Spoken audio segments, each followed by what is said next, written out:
Vamos dar continuidade ao nosso curso de introdução à biofotônica, hoje com mais uma aula onde nós estamos fazendo as considerações básicas sobre a luz, né? Primeiro nós vamos entender como é a luz, depois vamos entender como é a matéria, para depois fazermos inúmeras aplicações que estão dentro do contexto da biofotônica. Muito bem, eu quero só lembrar que nas últimas aulas nós mostramos para vocês como que se chegou à concepção de que a luz era uma onda eletromagnética, né? Do que a luz é feita é fundamental para a gente poder entender e para poder propor maneiras de interagir a luz com o tecido biológico, gerando essa área que é a biofotônica.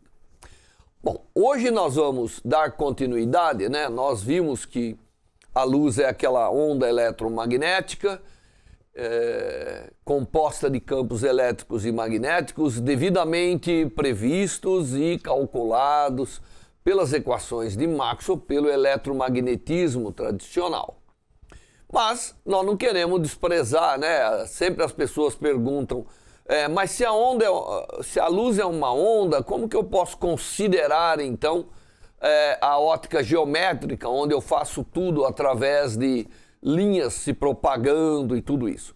Então, esse o motivo das duas aulas rápidas que nós vamos dar, que é fazermos uma consideração, né? Fazermos uma consideração sobre os regimes, principalmente os regimes de propagação para a radiação eletromagnética. Nós, quando fizemos toda aquela explicação de que a luz é uma onda eletromagnética, né, que oscila no tempo, no espaço, propusemos até como matematicamente escrever essa onda. Isso é importante, porque depois nós vamos ter que interagir ela com átomos e moléculas. É importante que a gente saiba expressar a onda eletromagnética em termos de uma função, em termos de uma expressão matemática. Mas o que nós vimos que é de bastante importância é que a luz, de um modo geral, ela é caracterizada por dois parâmetros que são importantes e que, no caso da luz, são interligados. Um é o comprimento de onda. Se você se lembra, o comprimento de onda é a periodicidade espacial para a radiação eletromagnética. Quando a luz se propaga, os campos estão oscilando, e se a gente olhar no espaço quanto de distância eu tenho para que essa onda se repita, porque uma onda é um processo oscilatório, portanto ela se repete no tempo e no espaço. A repetição do espaço nos dá o comprimento de onda. O comprimento de onda expresso em unidades de comprimento, né? E nós vimos nas últimas aulas que há unidades especiais. Como ele é muito pequenininho na luz, a gente vai lá e define o chamado nanômetro, o micrômetro, para poder expressar o tamanho. E no tempo, nós temos ômega, nós temos uma frequência, que é uma frequência que é o quanto que essa oscilação é periódica no tempo. E para facilitar, ao invés de falar de frequência, que é oscilações por segundo, nós gostamos de falar numa frequência angular. E a frequência angular ela é apropriada devido à forma que nós expressamos a onda eletromagnética, devido à forma matemática que é através das funções trigonométricas, basicamente, onde nós temos que expressar as coisas em ângulo. Então nós aprendemos a fazer isso, nós aprendemos a, de alguma maneira, lidar com essas grandezas e elas, né, têm que estar no nosso íntimo quando a gente quer entender a interação da radiação com a matéria. Muito bem, então nós consagramos, né, a luz como sendo uma onda de natureza eletromagnética, mas eu queria hoje mostrar para vocês que nós temos dois regimes praticamente onde nós podemos lidar com esse conceito. Há situações onde apenas a propagação da luz, e nós vimos, né, que a luz se propaga, que ela tem uma velocidade c, que na verdade a velocidade c ela é o lambda dividido por 2π vezes ômega, ou seja, ômega dividido por 2π é a frequência, então nós temos uma velocidade de propagação, e há um regime onde as oscilações eletromagnéticas, né, o fato de que a luz é um fenômeno oscilatório, não é importante, não se manifesta, tá certo? Então esse é um regime de propagação importante que nos dá instrumentação. Se a gente sabe que isso é o caso, nós podemos tratar a luz de uma forma bastante simplificada, através de algumas características devido à sua propagação, tá certo? E há outros regimes onde nós não podemos fazer isso. Há outros regimes onde considerar a luz como uma onda é essencial para descrever os fenômenos que vão acontecendo. Como que a gente separa esses dois regimes? Quando que a gente precisa levar em conta essas oscilações de natureza eletromagnética e quando a gente não precisa? Muito bem, nós temos que primeiro olhar as condições nas quais a luz está propagando, a luz está interagindo com as dimensões que estão ao seu redor. Tá certo? Passar a luz por um orifício muito pequeno ou propagar a luz no espaço vazio são coisas distintas. Normalmente, nós utilizamos uma comparação entre a dimensão do sistema, que aqui eu vou chamar de D maiúsculo, tá certo? Então nós temos a dimensão do sistema, é um parâmetro importante a ser considerado. Nós vamos ter que olhar a dimensão do sistema como uma dimensão típica. Que sistema é esse? Bom, é o tamanho dos objetos que a luz está interagindo.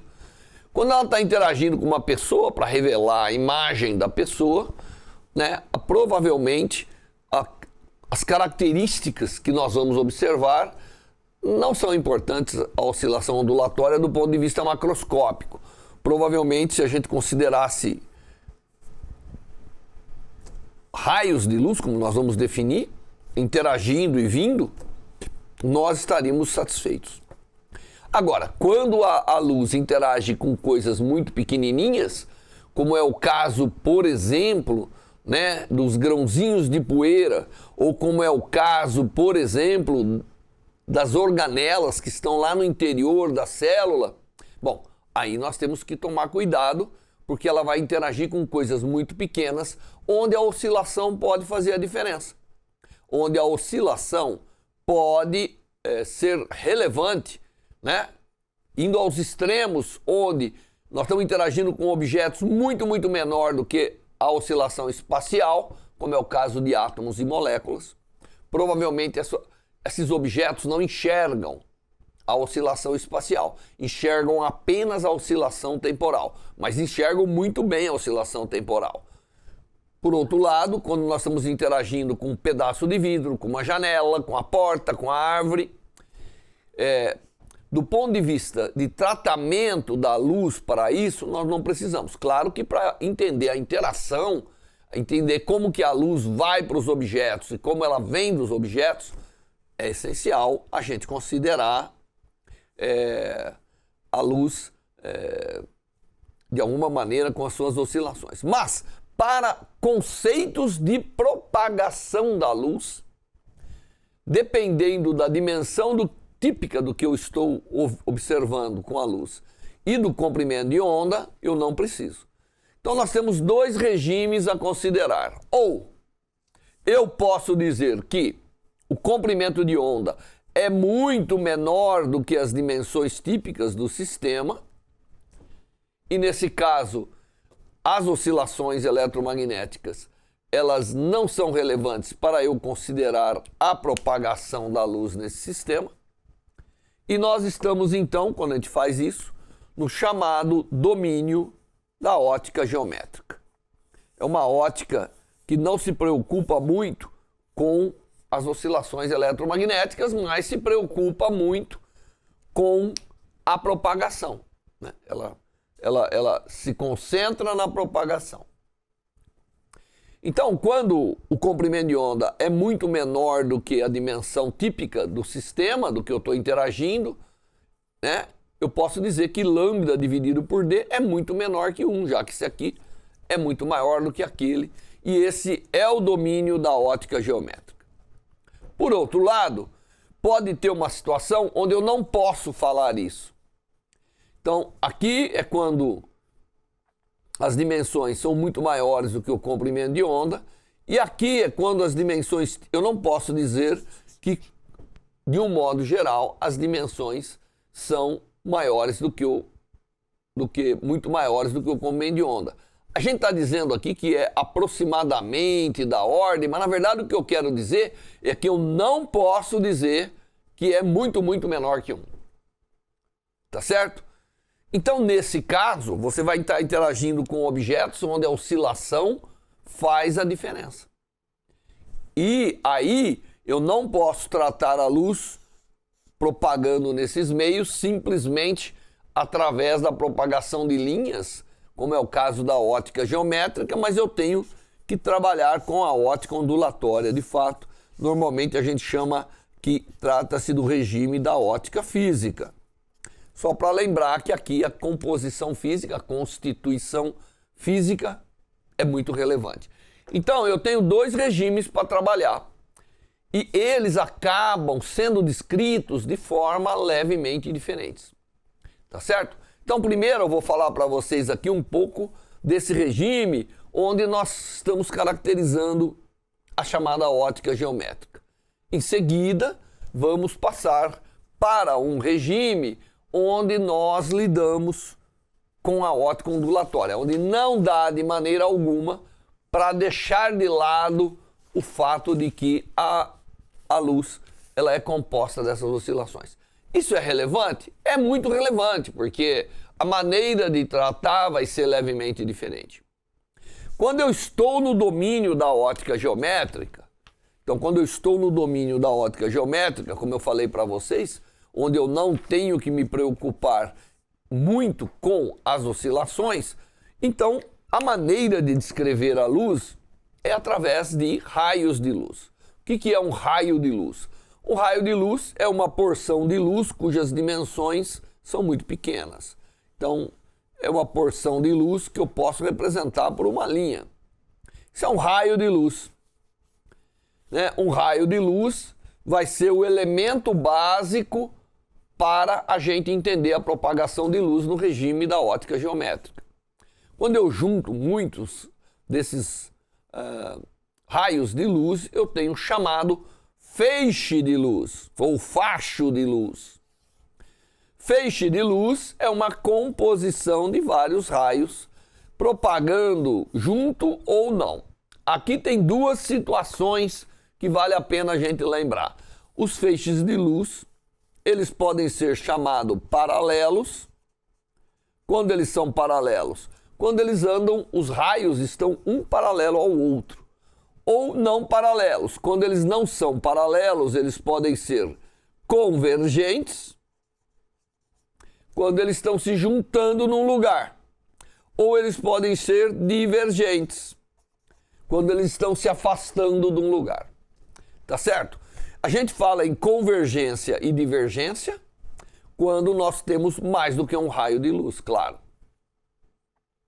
Quando nós temos um único raio de luz, que eu repito, será o elemento básico da ótica geométrica, então é uma linha, né? E por isso que chama-se ótica geométrica, porque, na verdade, o que eu faço é ver o comportamento do raio, o comportamento da onde a luz está se propagando, sem, de fato, ter que me preocupar muito com o que está acontecendo. Muito bem. Quais são os fenômenos que são importantes quando eu estou tratando da ótica geométrica? Se eu deixar um raio se propagando no infinito, ele vai da onde nasceu até onde vai chegar, sem dar nenhum problema. Porém, normalmente, a luz, ao se propagar, ela passa por meios distintos. E os meios distintos, né, do ponto de vista da ótica geométrica, eles são caracterizados por algo que chama-se índice de refração. O índice de refração nada mais é do que um valor normalmente maior que 1, que diz respeito, é a razão da velocidade da luz no vácuo, que é sempre a maior possível, dividido pela velocidade de propagação no meio em questão. Tá certo? Então, muitas vezes, isso tudo é o que eu preciso dentro do espírito da ótica geométrica. E quando quando a luz encontra um meio, então aqui nós temos uma interface e nós temos dois meios. E a luz vai passar de um meio para outro. Há alguns fenômenos que acontecem. Um dos fenômenos é o fenômeno da reflexão. Então nós vamos considerar aqui que um raio de luz está chegando na interface. E normalmente, para poder quantificar a geometria, né, a orientação geométrica desse raio, nós gostamos de dizer o ângulo de incidência, que é o ângulo que o raio faz com essa reta normal à superfície. E aí ele vai acontecer algumas coisas. Uma parte desse raio vai poder refletir, vai poder voltar para o mesmo meio, e isso nós chamamos de reflexão. E uma parte desse raio vai transmitir pelo meio, que nós chamamos de refração. Então, o fenômeno da refração e o fenômeno da reflexão são fenômenos que vão acontecer quando estivermos com um raio de luz na interface entre dois meios diferentes. Ar e vidro, ar e água, tá certo? E assim por diante. Vácuo e vidro, dois meios quaisquer, obviamente no vácuo o índice de refração é 1. Mas nos meios sólidos, de um modo geral, ele vai ter um valor diferente de 1. Muito bem, então o que acontece nesse fenômeno de reflexão e refração? É interessante que se eu voltar e considerar as equações da luz, equações de Maxwell, equação de onda, e a continuidade dos campos, lembra que eu falei para vocês que para gerar campo às vezes tem que ter carga, então numa interface o campo não pode mudar a sua amplitude como um todo. A quantidade que volta, que representa uma amplitude do campo, tem que se somar à quantidade que passou para dar aquilo que incidiu. Tá certo? Quando eu faço isso, eu determino determinadas leis de propagação dos raios, que são as leis básicas da ótica geométrica. Quais são essas leis básicas? Primeiramente, a lei mais importante é que quando você tem um raio que incidiu num meio, o raio incidente, o raio refletido e o raio refratado estão no mesmo plano. Eu posso desenhá-los aqui, eles vão estar no mesmo plano. Não é possível jogar um feixe de luz, um sai para um ângulo e o outro sai para o outro, se for uma interface plana. Nós estamos aqui olhando uma interface plana entre dois meios. Tá certo? Outra coisa que as equações do eletromagnetismo me garante, né, e que a prática confirma, é que o ângulo de incidência, que é esse ângulo no qual o raio incide, e o ângulo de reflexão são iguais. Então a reflexão numa superfície plana, ela exige que cada raio em cada ponto tenha o mesmo ângulo de reflexão. E para o feixe refratado? Bom, para o feixe refratado, nós encontramos que tem uma relação entre o ângulo de incidência, o ângulo de refração, que é esse ângulozinho aqui, né? Estou pintando o ângulozinho aqui para você entender qual é o ângulo de refração, com o índice de refração dos meios. E essa lei chama lei de Snell, porque ele foi o primeiro a observar. Ela mostra que o produto do índice de refração pelo seno do ângulo de incidência, onde o N1 é o meio de incidência, é igual ao índice de refração do meio refratado vezes o ângulo do feixe refratado. Isso significa que o produto do índice de refração pelo seno do ângulo no qual o feixe está se propagando tem que ser uma constante.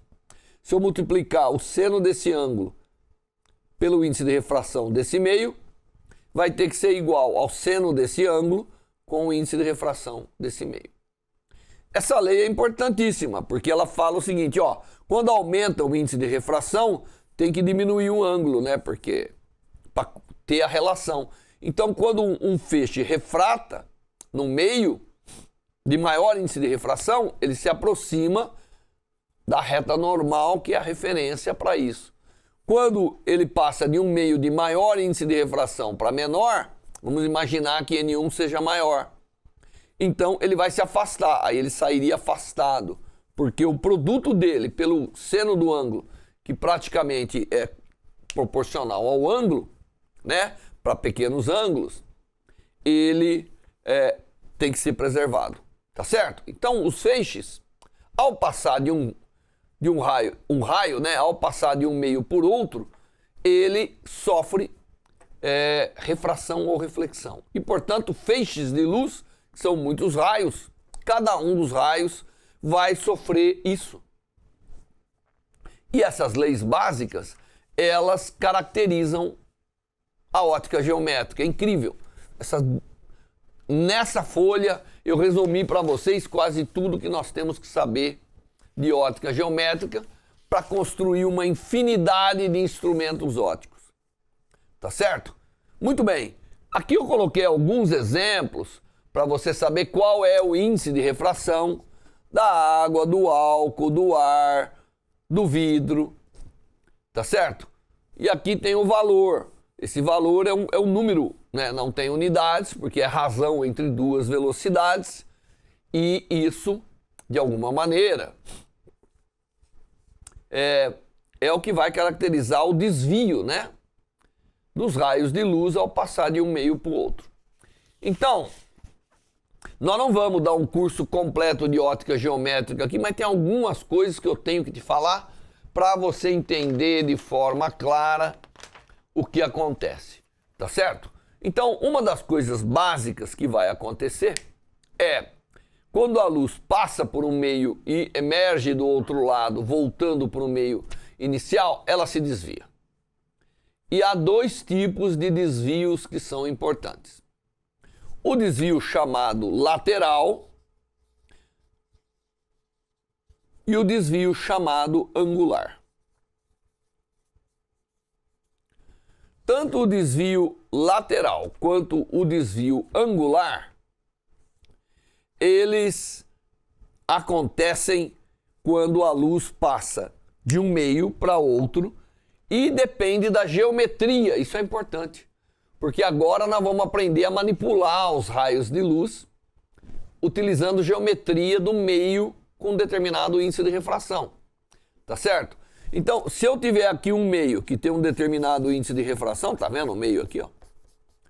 Ele está aqui. E aí eu faço a incidência de um feixe ou de um raio de luz, né? Vamos pegar um raio, mas vale para infinitos. Muito bem, então se eu pegar um raio de luz, ele vem incide aqui nesse elemento óptico, que nada mais é do que uma lâmina de faces paralelas, e portanto chama-se de fato lâmina de faces paralelas. O que acontece? Acontece que o raio de luz vem, sofre a refração e depois sofre uma refração de novo. Então vamos dizer que aqui tem um índice de refração maior do que fora. Então ele veio, incidiu num determinado ângulo, se aproximou da reta normal, que é essa reta aqui que eu coloquei como referência. Aí quando ele emergiu, ele se afastou de novo da reta referência. E o que acontece é que ele sai exatamente paralelo à direção de incidência. Se a gente traçar a reta aqui, que é a reta de incidência, o raio, ao passar por um dispositivo óptico de faces paralelas, emerge com um desvio lateral. Ele não sai, ele não muda a direção de propagação, ele só se desloca lateralmente. E, obviamente, quando eu fizer uma incidência normal, esse deslocamento vai a zero, porque quando eu faço a incidência normal, pela lei de Snell, o feixe não desvia. Lembra que é o seno de zero é zero. Então ele continuaria aqui, tá certo? Se eu tivesse um raio de luz que incide normalmente, né, a 90 graus com uma interface, ele não desvia, ele vai igual. Tá certo? Muito bem. Se eu pegar agora, aí vem a mágica.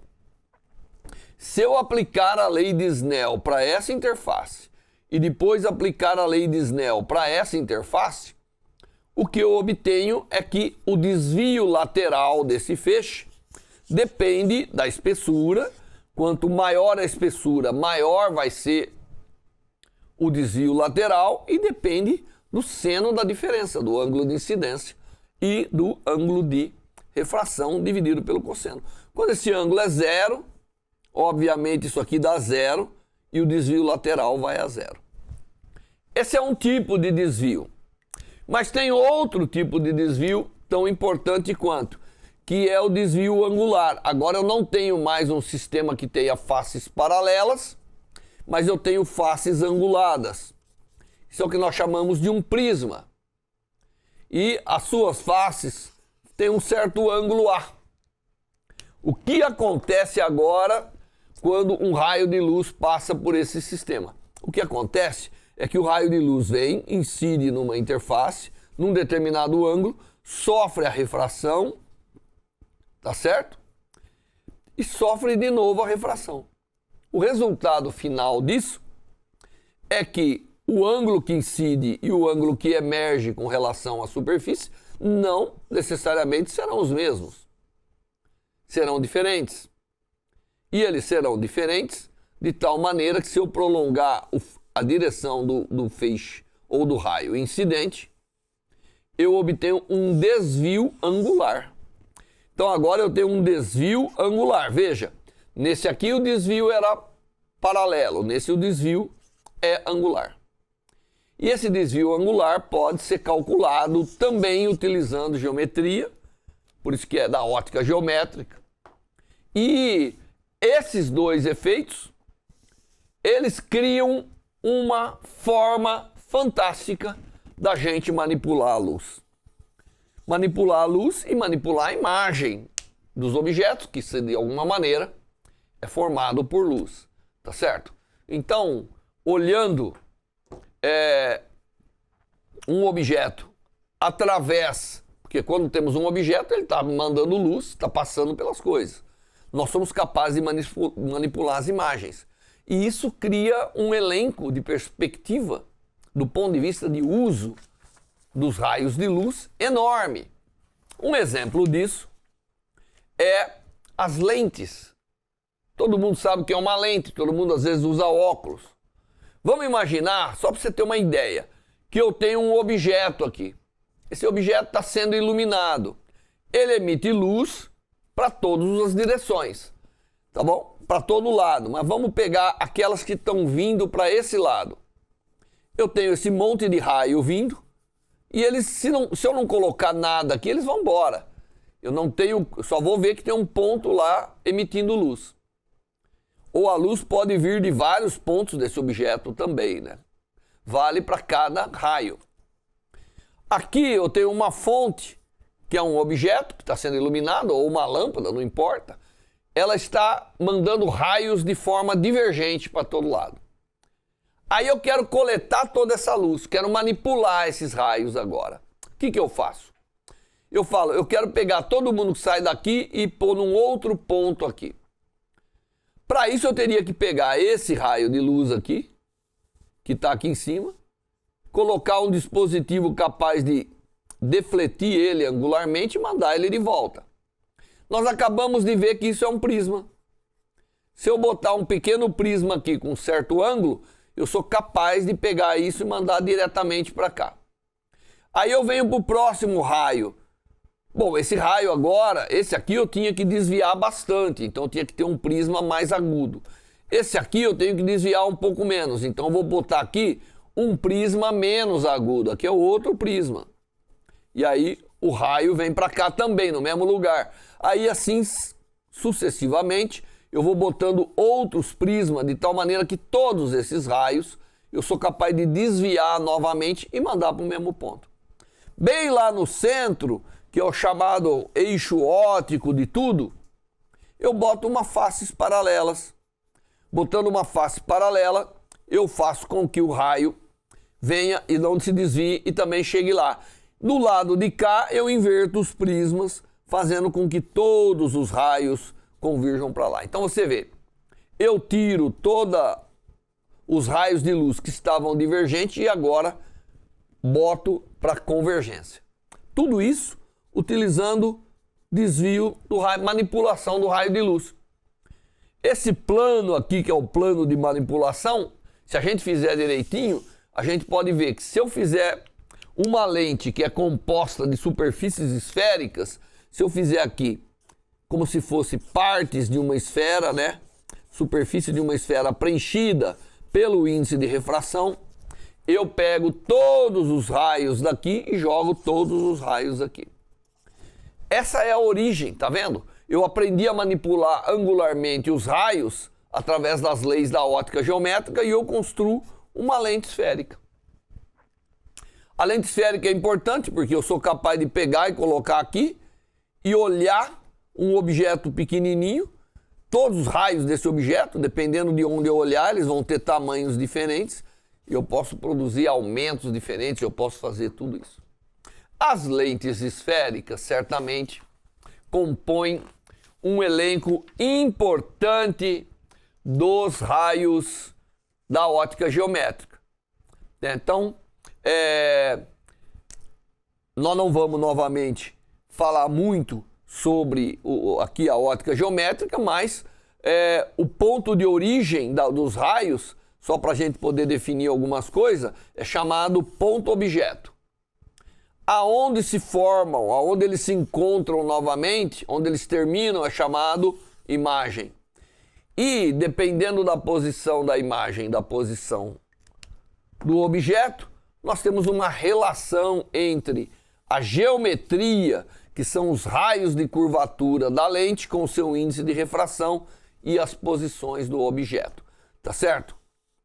Isso tudo eu consigo fazer porque eu aprendo a manipular. E normalmente isso aqui vai ser uma característica do dispositivo, porque o raio dela é fixo, os raios de curvatura daquela superfície são fixos, formando inúmeros prismas, como eu falei, né?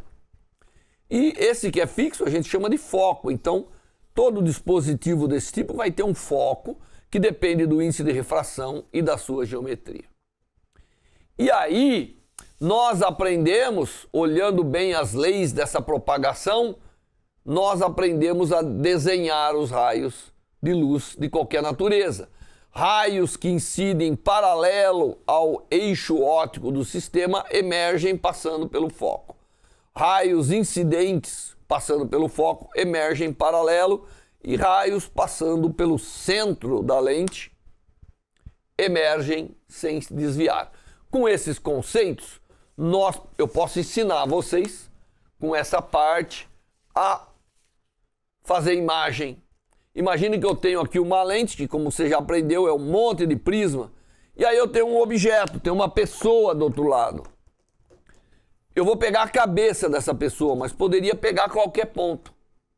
Dessa cabeça saem inúmeros raios de luz que, quando eu olho, recebo esses raios de luz, eu vejo a cabeça. Então, vai sair um que está paralelo. Aqui é o centro da lente, é o ponto central. O foco é aquela distância ao centro que eu falei para vocês, que cada lente vai ter um. E eu boto um objeto onde eu quiser. Se eu botar um objeto onde eu quiser, eu vejo que quando sai um raio paralelo ao eixo central, ele vem e passa pelo foco. Passa pelo foco imagem, claro. Quando ele passa pelo centro, ele não se desvia. E quando ele passa pelo foco objeto, ele passa paralelo. O ponto de encontro aqui vai refazer o objeto. Então eu percebo que a imagem da pessoa vai estar invertida. Por isso que quando você olha através de uma lente, às vezes isso aqui é o que vai formar lá na sua retina, o que você vai enxergar. Você vê uma imagem invertida. Essa distância aqui seria a distância ao objeto e essa distância aqui seria a distância imagem daquela relação que eu dei para você. Compondo esses objetos, a gente cria instrumentos ópticos dos mais distintos. Eu vou dar 2 exemplos. Imagine que você tem aqui um objeto pequenininho. Raio está saindo de todo lado dele, de todos os pontos. Eu pego esses raios, passo por uma lente pequenininha, chamada objetiva, porque está perto do objeto. Ela converge aqui, aí eu espero vir, boto uma outra lente com um foco muito maior e aí, né, pelas regras de propagação dos raios, eu formo um objeto gigantesco aqui do lado. Esse é um microscópio. Eu sou capaz de construir lentes que, através do traçado dos raios, eles vêm e formam aqui um objeto grande que eu consigo observar os detalhes desse objeto. Então, olhando esse objeto através dessas lentes, ele se magnifica. Eu vejo detalhes que eu não conseguiria ver normalmente. Ou então eu tenho, esse é um microscópio. Ou então eu tenho raios vindo lá do infinito, né? Um objeto grande, mas está muito lá longe. E eu preciso de alguma maneira trazer esses raios todos e formar um objeto que caiba dentro do meu olho para eu ver em detalhes o que é aquele objeto gigantesco que está lá. Isso aqui é um telescópio. Tudo isso feito com a manipulação dos raios de luz. Tudo isso feito com o fato de que a luz, ao se propagar, ela obedece determinadas regras e, traçando pequenas porções, eu sou capaz de recompor sempre o objeto. Isso que nós vimos é o chamado regime de propagação da luz, onde a oscilação dela, ela não se manifesta de forma direta, tá certo? Tudo está baseado em sua característica de interação com o meio através do índice de refração e leis básicas da geometria. E são extremamente importantes para a gente desenhar, construir instrumentos ópticos, principalmente aqueles que envolvem imagem ou manipulação de feixes de luz, que são essenciais para eu desenvolver aplicações na biofotônica. Bom, nessa aula nós vimos um regime de propagação da luz. Agora vamos ver o outro, aquele outro, onde eu não posso dizer que eu posso deixar de lado a oscilação da luz. Aquele é o regime da óptica física, é o regime onde as oscilações serão determinantes e os efeitos a serem observados serão também dependentes da oscilação. Até a próxima aula.